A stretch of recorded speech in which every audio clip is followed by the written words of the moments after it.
Zdravím, Eriku. Zklamání z výsledku nebo nadšení ze sezóny? Co převládá? Zdravím. Momentálne ešte asi to sklamanie. Predsa len asi každá prehra trošku bolí, ale myslím, že za chvíľku to hodíme za hlavu a mali sme naozaj výbornú sezónu, z ktorej musíme byť všetci, celá Ostrava šťastná. Sezona byla úspěšná. Pár bodů vás dělilo od druhého místa, tak říká si člověk, tyjo, tam jsme to ztratili, škoda toho, mohli jsme nakonec třeba být ještě o pozici výš, nebo nad tímhle takhle nepřemýšlí po takovéhle sezóně? Tak samozrejme si poviete, keď skončíte zápas na Slavii, asi tu úplne ste dnes na nich nemali, keď to musíme tak priznať. A tie body ste mohli a mali uhrať niekde inde. Na druhú stranu, Boh vie, ako by sa to vyvíjalo, pretože niektoré zápasy možno sme mali remízové, možno sme nemali vyhrať. To šťastíčko sa k nám vždycky, alebo väčšinou priklonilo v tých ťažších chvíľach, alebo šťastíčko. Vlastne odmeňovalo nás to za tú celú sezónu, ako sme tvrdo pracovali celé týždne. Takže nás to niekedy odmenilo, keď sme zlomili ten zápas možno jedným gólom. Ale úplne sa v tom asi hrabať nemá zmysel. Máme 71 bodov, myslím, a což je nádherné. Ty jsi tady nebyl v minulé sezóně, ale jak vnímáš ten posun 22 bodů nárůst, to je obrovská porce z roku na rok.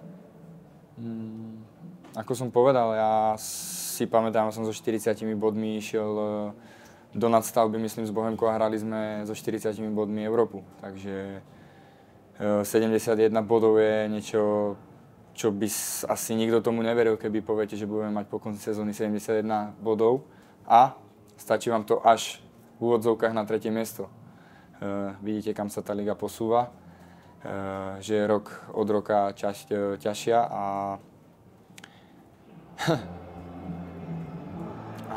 ako asi netreba k tomu nič viac povedať. Za mňa 71 bodov je veľké číslo. Jak moc těší to, že jste před Spartou šatnu? Tak teraz asi nejak už to doznelo, ale vždycky tie zápasy medzi Baníkom a Spartou sú vypäté a vždy, alebo nám sa to podarilo dvakrát zvíťaziť nad nimi a tie oslavy a tie pocity tesne po tom zápase sú veľké. A každý v tej Ostrave už tie dni pred tým zápasom cíti, že je niečo inak. Čož som aj ja pocitil po 3/4 roku, čo som v Baníku, alebo necelý rok za chvíľku. A je to cítiť, takže hovorím, tie zápasy, alebo tie pocity tesne po tom zápase zvládnutom so Spartou sú krásne. Ta otázka tady na trenéra zazněla, v čem, dneska jste hráli na Slavii, v čem je ta Slavia pořád o takový kus dál než zbytek ligy?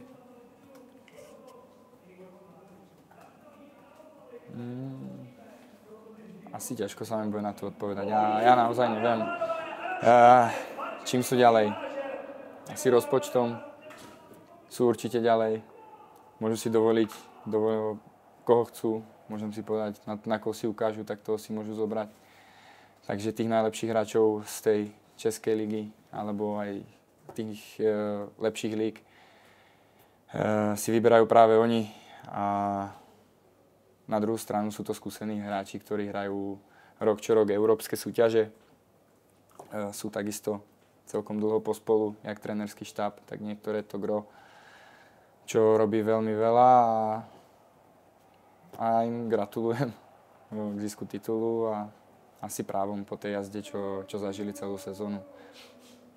Čeká vás kvalifikace o Evropskou ligu, tak jak si ta loňská zkušenost, ať už z Urartu nebo z Kodaní, jak to bude cenné teďka v té nadcházející letní vlastně kvalifikaci? No to uvidíme, jak to bude cenné. To ešte ťažko o tom hovoriť, ale ja dúfam, že budeme mať dobrú prípravu, že zostaneme zdraví, pokiaľ to pôjde, čo najviac nás pokope, ten manšaft. Asi sa to vhodne doplní pár hráčmi a aby sme mali ešte väčšiu kvalitu. A ja viem, že v tom našom týme je extrémna sila, čo sme dokázali. Vlastne do posledného kola sme prenasledovali Plzeň, Spartu sme nechali za nami a verím, že v tej Európe tento manšaft ešte dokáže nejaký väčší úspech, čo je momentálne náš nejaký ten cieľ, ktorý by sme si chceli splniť. Předpokládám, že to bude asi postup do té základní fáze. Bolo by to krásne. Nebudem to úplne tak definovať asi v ktorej súťaži, ale myslím si, že základnú fázu nejakej jednej z európskych súťaží by bolo naozaj krásne a myslím, že všetci si to zaslúžime po tejto sezóne a v neposlednom rade si to zaslúžia aj všetci ľudia v Ostrave, ktorí na nejaký takýto úspech čakali dlho. 8+2, ty osobně v lize, tak jak jsi s tím spokojený? Nebo obecně sám se sebou, se svými výkony? Asi by som to zhodnotil ako priemernú, možno dobrú sezónu, takže taká 3, keby to mám známkovať vysvedčením, možno ale 2 mínus. Mal som nejaký cieľ, ktorý som úplne nesplnil pred sezónou, svoj osobný. Na druhej strane som oveľa radšej za ten tímový úspech. Mám to nejak tak nastavené, že možno nie som úplne ten typ útočníka, ktorý je hanty a pri každej príležitosti, či sú to nejaké penalty alebo niečo podobné sa tam nehrnie, ale nejak uprednostňuje alebo snaží sa vždycky pre to dobro toho týmu, či už odovzdať všetko a z toho tímového hľadiska to hodnotím určite krásne a fantasticky. Nám to možno úplne až tak nedochádza vlastne, čo sme zažili, ale prekonali sme rekord bodový Baníku a myslím si, že niektorým z nás to dojde až po nejakej dobe, že čo sa vlastne podarilo túto sezónu. Jenom nemůžu se nezeptat na ty trička, jestli to vzešlo od kabiny, od trenéru. Kdybys mohl trošku, pokud znáš jaksi tu genezi celou toho, kde to vzešlo, tak bys mohl prozradit. Tak myslím asi, že ten prvotný plán došiel od nás z kabiny a my sme chceli vyjadriť aspoň nejaké gesto, nechceli sme to nechať tak, keďže veľa z nás, alebo všetci vedeli, že to je trošku, nechcem povedať krivda, pretože to rozhodlo tak tí vyšší nad nami, ale je to nezmysel. Takže sme chceli sme aspoň nejaký postoj vyjadriť a podporu hlavne voči Mišovi Friďasovi, pretože tento naozaj niesol a myslím si, že ešte to úplne nemá za sebou, niesol to naozaj ťažko.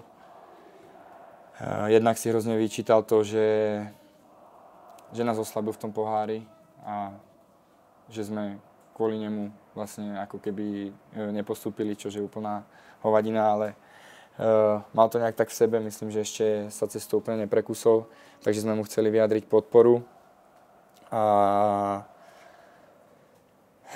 odvedol od nás dnes skutočné penzum práce cez celú tú sezónu a preto dúfame všetci, že ten trest sa ešte upraví a budeme ho mať na začiatok sezóny. Ještě zeptám, jestli máte nějaký vysněný tým v Evropě, který byste chtěl potkat. Díky. Ja nemám vôbec vysnený tým, takže je mi to asi úplne, nie som presne ten typ, ktorý má nejakých obľúbených hráčov alebo obľúbené ligy, týmy, takže ja úplne, asi mi to bude nejak tak jedno. Ďakujem.